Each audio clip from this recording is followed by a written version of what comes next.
programming is brought to you by Local Video Marketing.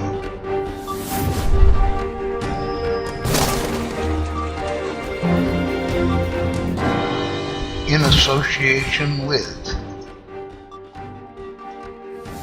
Coach Chick's Mastermind Group and CoachChick.com.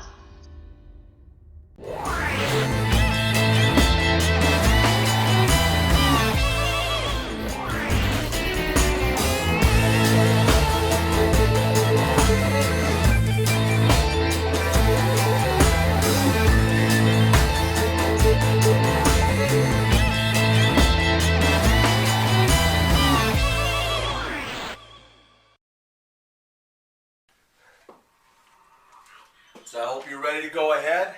Let's get our wrapped around foot exercise program ready to go. Wrap it around one time. Step through. Set. Incline presses. Let's go. But I'm going to add a pull apart to it. So I'm going to press up, pull apart. 30 seconds. That's what we're going to work with. Come on. Let's go. Press it up. You want to go more aggressive? Hey, increase your time. Increase the resistance of the band. Okay? It's all there. Just make sure that the band you're using, you're not trying to just maximize and pull it apart and damage it. If you need to go heavier, guys, you got to do that. Okay, very good. We're going lawnmower pulls next. We're just going to slide our foot in. We're going to keep it loose so that we really tighten it up. Now we're going to turn and we're ready to go. Lawnmower pulls. Set your hand on that knee. Set. Let's go. All right, pull it up. Come on, squeeze that shoulder blade. Get a nice bent over row. Doing lawnmower pulls. Again, band tension. It's all about band tension. Get that foot back behind you. Don't grind it into the ground. And let's go. There's no reason your band should get damaged using this setup if you're smart about it. Get yourself on a carpeted surface, put a simple rug down. Beauty of this is, all we gotta do is switch. Super easy transition. Every time I move my feet, I make sure my feet are picked up. I'm not grinding the band into the ground. Set. Away we go. Bent over rows, guys, come on. Stay with me, 30 seconds. We're going 12 exercises, 12 of them. You can break them up into small groups and do them that way if you want. I'm going through all 12 today because I just want to hit my whole body with everything. Come on. Away we go. All the way up. Squeeze it. Squeeze it. Tighten it up and stay with me. All the way up. Finish. Good. Split squat time. We're going to take it out of our foot there. All right? We're going to bring it up into rack position, ready to go ahead and do split squats. Elbows up, ready to go. Let's go. Split squat. Guys, now that the band is wrapped around your foot, your tension is going to be increased because you shortened the band. So as a result of that, you're going to get resistance through the full range of motion. So all those people that say, I'm too short, I can't use bands because they're too long for me, well, here you go. I just showed you how to go ahead and shorten the band up and train with it. If you need to wrap it around a second time, wrap it around a second time. Here's the quick transition now. Put your foot, put the band through that foot first, loop it around, pop it out, put it out there, rack it, ready to go. Trust me. You'll get better with it as you go along. You just need to practice it a little bit. Let's keep moving now. All the way down. You're doing a wonderful job, guys. Come on, stay with me. All the way. I love split squats because they really help me challenge that front leg by itself. Back leg, relaxed. Elbows are up high so my posture's good, so that makes my hip have to work. Hey, no transition on this one. We're going right into presses. Put that foot back behind you. Band up. Put it in the palm of your hand. We're ready to press straight overhead. Let's get ready. Let's go. overhead. Come on. Stay with me on this. Overhead. You're doing a great job. Come on. 30 seconds. Press it. Outstanding. Come on, come on, come on. It's one band. It's an anywhere workout. Trust me. Anywhere. Anywhere. And like I said, man, convenience is everything. You got to get your workout in. Here's an awesome way to do it. Now, we got to transition to the other foot. Slide it through. Keep it loose. Wrap it around. Now take it off the other one. So get the one set before you do the other one. See how that went easier this time? Let's go. Pressing it up. There we go.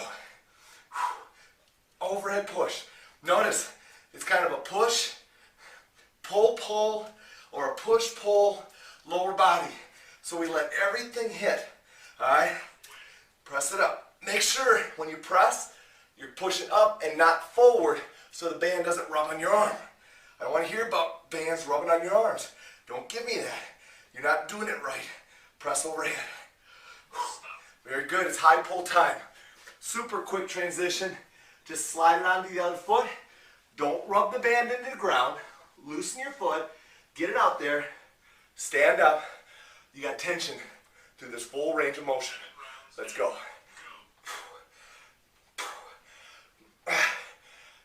Talk about total body. Guys, can you imagine doing this for 45 seconds or 60 seconds or jacking it up a little bit by picking up and taking and going with a higher level resistance? All right? Come on. Keep it moving. And I haven't even talked about going quicker and faster with your tempo. We haven't even talked about that. That's another way. All right, we're going front squats.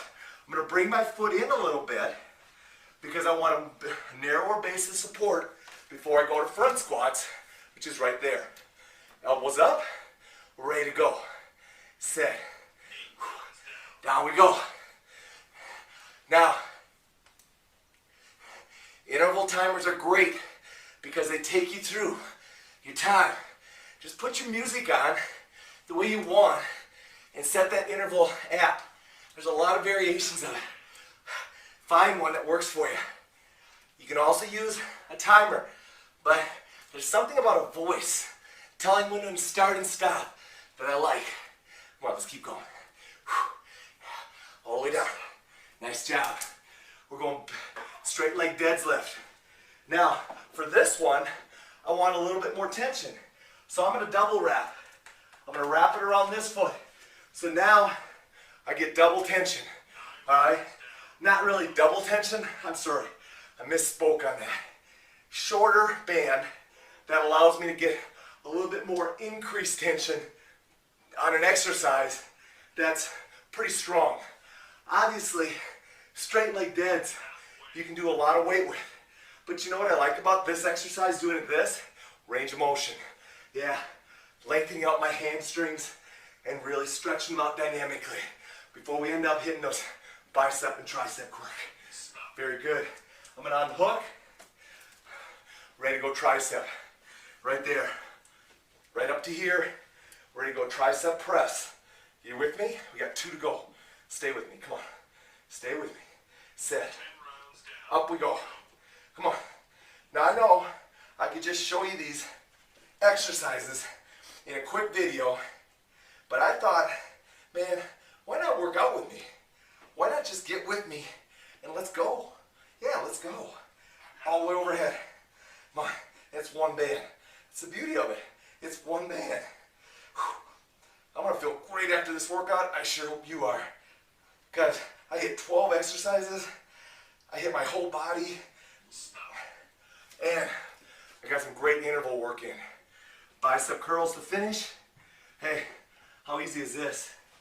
I'm just stepping in, ready to hit hammer curls. Let's finish this baby up. Set. Let's go. 11 down. Let's finish it strong. Up we go. Come on. Stay with it the whole entire time. Let's go. Keep moving. Keep going. All the way up, all the way down. Come on, we can do this. We can finish up. Come on, come on. You got 5 seconds. Here you go, guys. 12 exercises. 30 seconds on, 15 off, 1 band.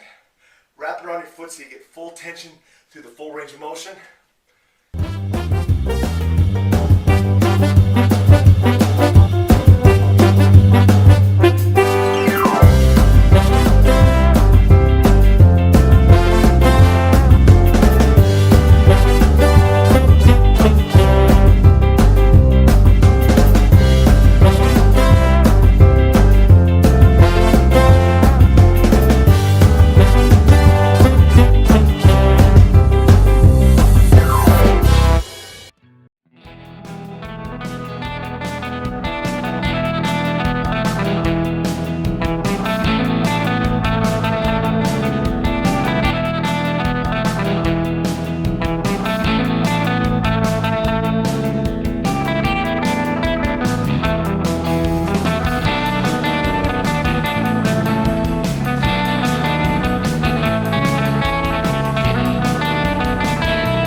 Now we have full ice drill, once again 0, starting from the both sides at the same time. Player number 3, for example, goes forwards and he receives a pass.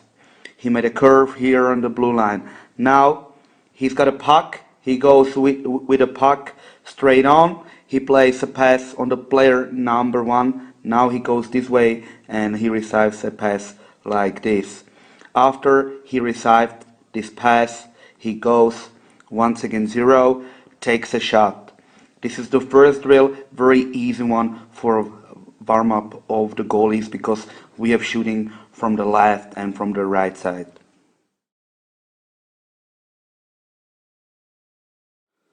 Now we update this drill. Once again 0, we do the second version. The player number 1 goes straight on and he receives a pass from the player number 5. As soon as he receives this pass, he goes this way. Now he plays a pass to the player number 3 and continues this way. Now he receives a pass, he takes a puck, speed up and take a shot.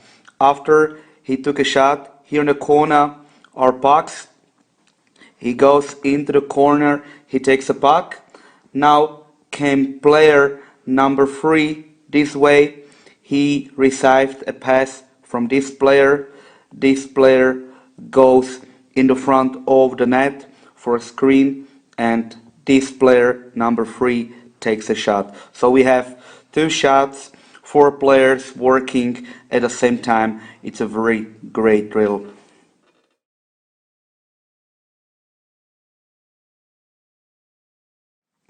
Now we have drill, once again 0 plus defender. The blues are defenders, the reds are forwards. This drill is actually for minimum 18 players. We need 8 defenders each corner too. We start with blue defender number 1. He goes with a puck straight on in the front of the net and he plays a puck on the player number 1. The player number 1 receives this pass, goes into the middle and he plays a pass on the player number 4. As soon as he played, he goes like this, he receives a pass, he goes on the net and he takes a shot. The blue defender is still skating over here, so the blue defender played a pass. He's still skating. As soon as this pass is played, the first player stays in the front of the net. So actually we have here this player in the front of the net. Player number 4, timing. We want to see timing.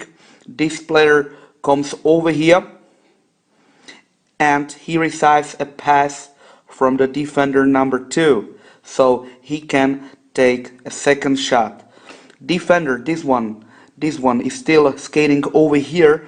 And now we have 1 player in the front of the net, the second shootout, and now defender received a pass from this corner and he takes a third shot. So actually very quickly drill, a lot of shots, not so tough drill, very quickly, and I think also very useful.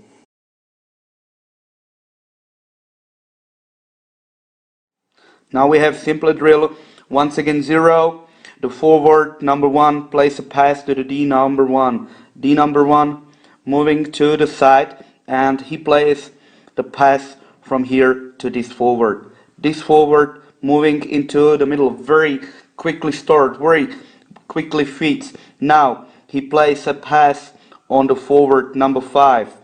The forward number 5 is looking, the forward number 1 is here, pass back, and now we have situation once again 0 against this D. So he took a puck and he tries to beat the defender in situation once again 0. This drill is from both sides, heads up, some passes, some shooting, and try to play to goal. Of course, depends on how many players you have on the ice, because if you have 20, it's not so much time, or there is the time enough, but it takes so much of time to take this drill for all players, minimum 5 or 6 times.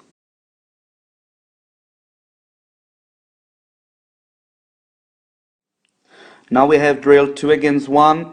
The defender number 1 goes behind the net with a puck and he looks for a pass, and he plays this pass on the player number 1. This player number 1 goes forward like this with a puck. We need timing. We need player number 2 coming this way. I show it like this. I show it with a blue color. The player number 2 went this way, and as soon as he's got a puck, we need movement over here. Now, the player or forward number 1 plays a pass. Here is a defender. He's ready to receive a pass. Now we see both forwards crossing over reorganization in neutral zone, and we see them going 2 against 1 this way against this defender. As soon as the defender played a pass, moving, he receives a pass, shot, and now the next situation from the other side. So he goes down, he receives a pass from this defender, and he plays the pass over here, and we can go that same way.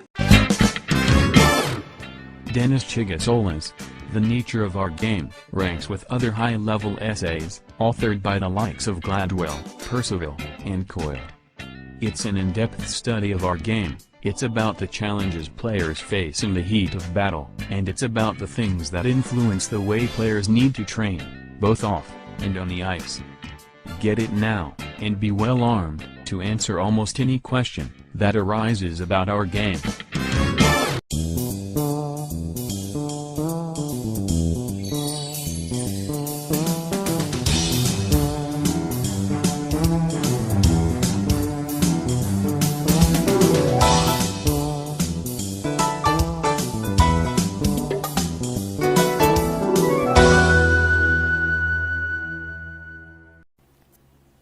Hi there, it's Kim Lukhard, Hockey Mama RD, and today is the letter Q, and you guessed it, I'm going to be talking about quinoa.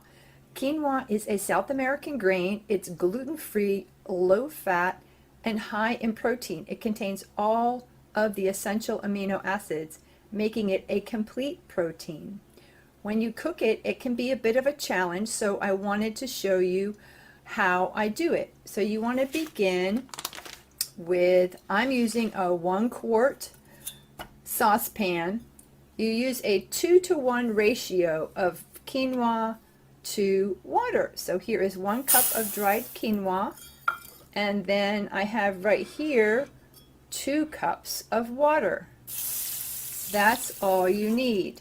Now I'm going to cook it on medium for about 20 minutes, and I will be back to show you what it looks like and talk to you about how you can make a wonderful meal or snack out of this. This is what quinoa looks like when it's heating up. They look kind of like little seeds because that's exactly what it is. That gives the little bit of fat to this wonderful grain. You want to bring it to a boil and then reduce it to a simmer for about 15 minutes. Quinoa can also be made in the microwave, and you want to refer to the back of the package for the complete directions on that. Once your quinoa has reached a boiling point, you want to reduce it to a simmer. So I have mine set down on low. It's going to depend on how your stove works. I stir my quinoa occasionally just to keep it from sticking on the bottom, as there's no added fat. But you don't want the water boiling too much, because it will evaporate too quickly and not open the seeds, and it will not taste good and soft. You don't want your quinoa crunchy when it's done. I'll be back with the finished product. So this is what the quinoa will look like when it's finished. I just tasted it. It does not taste crunchy. If you look in it, you can see that the seeds have started to break open, or they've broken open, and you can see like little thread pieces. It's not thread, it just shows you that the seeds are plump and they've cooked. And as you can tell, the water has been absorbed. So it's been about 15 minutes. And now I'm going to show you a dish you can make. Quinoa is very versatile. You can serve it cold, you can serve it hot, you can have it as a breakfast like I've done here, or you can have it as a salad for lunch with some, say, chicken and vegetables chopped in it.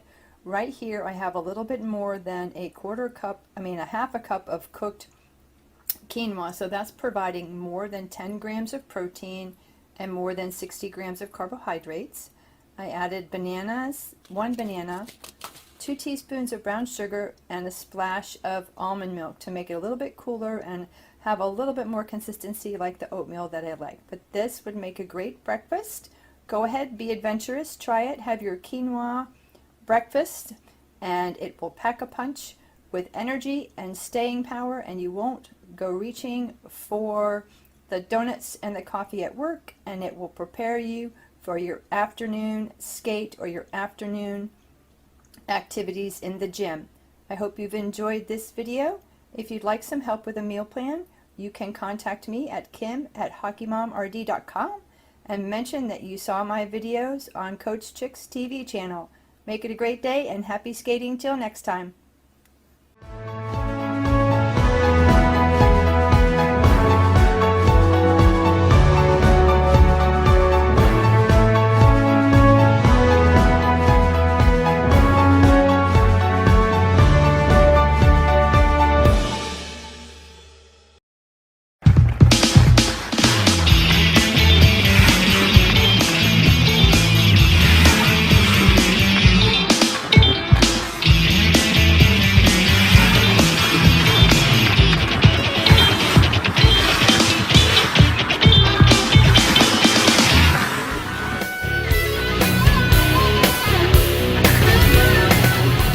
Now we're going to do a little bit of a research study.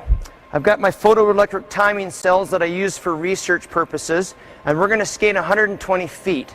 So myself and Chris and Nolan are going to skate in 2 different ways. We're going to do it 4 different times. The first time we're going to skate with that long recovery that we've talked about. And I'm going to do it, and then Chris and Nolan are going to try to do it. They have a hard time doing it because they're such good skaters. So we're going to see what the differences are between the time when we skate with a narrow stride, bringing the skate all the way back into kind of that quote-unquote heel click, or bringing the skate back to the midline of the body. And then we're going to come back and time us when we skate with a wide stride. So we're going to do just kind of, you know, it's not the classic research study that we would be doing, but just to give you an idea of which one is faster and which one is slower. Then we're going to come back and we're going to do the arm movement. So we're going to have one time where we all skate with our arms moving forward and backward, see what the time is, and then we're going to do it with our arms moving side to side, which is the normal skating movement. So we've got our camera on us so you can see how we're skating, and a camera on the time. So do you guys understand what to do? Okay. All right, I'm going to go first so these guys can see exactly how we're going to do it. We don't have to worry about the timers because they're photoelectric timers. So watch my skates, ladies and gentlemen, and see how close I am. And we're all going to skate as fast as we can, okay? Both ways, with the feet narrow and feet wide. Okay, so here we go.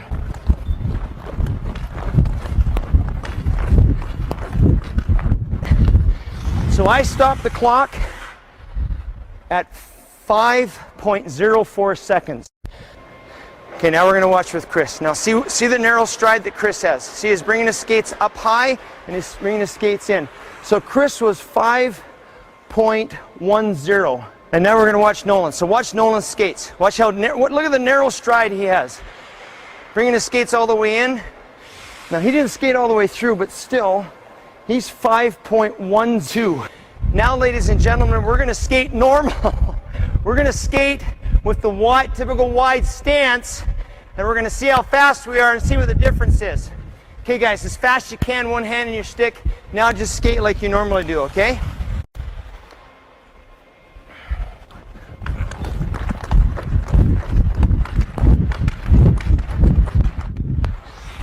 Okay, we'll see what my time is. 4.75. So that's a little faster. Now let's watch Chris. See the difference in his skates? See how much more powerful he looks? 4.65. But the thing is, ladies and gentlemen, make sure you see how much more powerful it looks when they're skating. Now, doesn't that look more powerful with Nolan skating? And Nolan was the fastest, 4.42. As I said, it's not, it probably wouldn't pass the rigorous standards for the research that we usually do, but it gives you a pretty objective evidence that wider stride is a much faster way of skating than bringing your skates in, Now we're going to do the arm movement. So guys, now we're going to have the first time, we're going to have the arms moving forward and back, and we'll see how fast we are on this one. Straight forward and back, guys, straight forward and back. Okay, see what I did here. Okay, so my time was 5.12. Now let's see what Chris, okay, now we got to really make sure we're moving our arms straight forward and straight back. Okay, Chris, straight forward and straight back. That's it. Straight forward and straight back. Good work, man. See, Chris's time was 4.89. Now we'll watch what Nolan does. See, Nolan's still having a hard time moving his arms side or forward and back. He was 4.97. Now, let's have all of us skate in a normal way. The way elite or fast skaters skate. Actually, the way that all three of us skate with our arm movement. So now, guys, just skate normal, okay? And we'll see if we're faster. We'll see if we're faster, okay?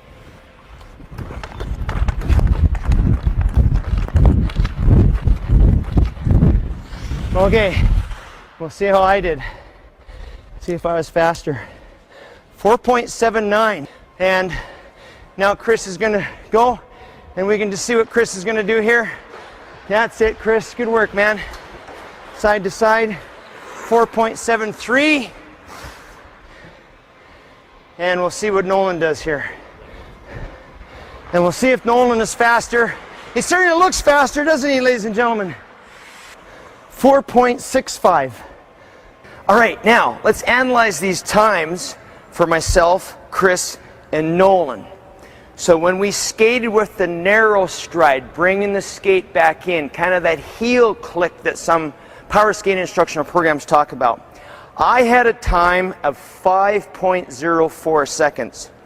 Chris was 5.10, 5.10 seconds. Nolan was 5.12 seconds.